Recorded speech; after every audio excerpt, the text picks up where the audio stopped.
ڕێک 241 ساڵ لەمەوبەر لە ساڵی 1784 یەکەم بەردی بناغە و بنیاتنانی سلێمانی لەلایەن ئیبراهیم پاشای بابان دانرا و بە ناوی باوکی سولەیمان پاشاوە ناوینا.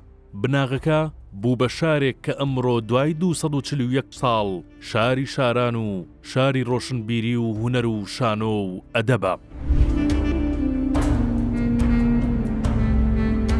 سلێمانی کە بە چوارچێوەی چیا سەربەرزەکانی گۆیژە و ئەزمەڕ و قەیوان و هەورامانەوە خۆی گرتووە، هەر لە سەرەتاوە خاکێکی بەپید بووە بۆ ڕواندنی بیری نوێ و سەرهەڵدانی شۆڕش.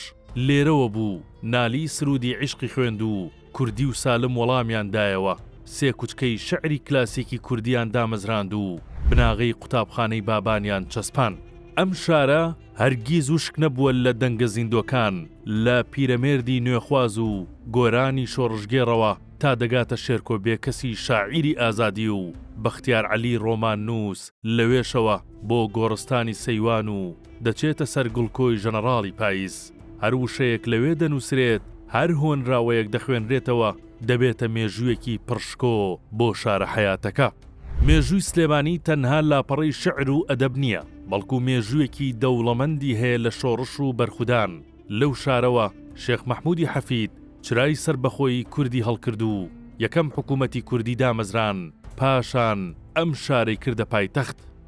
سلێمانی هەمیشە بۆتە ئامانجی دوژمنان و چەندین جار ڕوبەڕووی وێرانکاری و بۆمباران بۆتەوە، بەڵام هەرگیز چۆکی دانەداوە هەستاوەتەوە سەرپێ.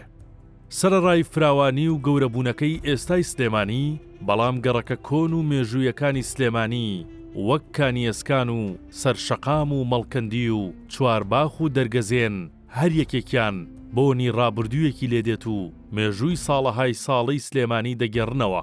هەر دیوارێکی قوڕین و دەرگایەکی لە نەخش دروستکراویان شاید حاڵی سەدان ڕووداوی گەورە و بچووکن لە سابوونکەرانەوە کە ناوی لە پیشەیەکی کۆنەوە وەرگرتووە تا دەگاتە گەڕەکی جوولەکان کە باس لە فرەڕەنگی پێکهاتە کۆمەڵایەتیەکانی شارەکە دەکات.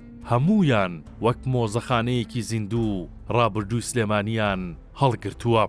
ئەو مێژوو ڕابردووی سلێمانی لەگەڵ خۆی هێناوێتی وای کرد ئەمڕۆ شاری شاران وەک پایتەختی ڕۆشنبیری بە سەدان ناوەندی زانستی و هونەری و ڕۆشنبیریەوە درێژە بە میراتە دەوڵەمەندەکەی بدات. هەر ئەمەشە سلێمانی کردووە بە شاری ئازادی و شاری شکاندنی کۆت و بەند و دیوارەکان.